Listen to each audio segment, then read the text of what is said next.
How to fix a temporarily disabled Snapchat account. Hello everyone.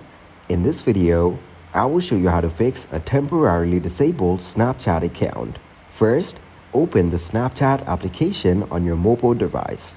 Now look for the option that says Use Other Account and tap on it. On the next screen, you'll be prompted to enter your username. If you have forgotten your password, tap on the Forgot Your Password option.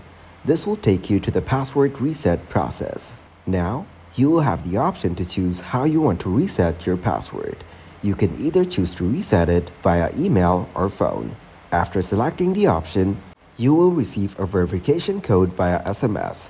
Enter the code when prompted to proceed with the password reset. If you are experiencing any issues with the Snapchat application, it is recommended to update the app to the latest version.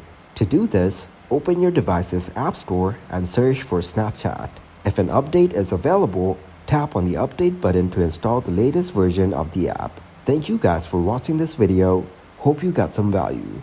Make sure to like the video and subscribe to the channel to get notified for new videos.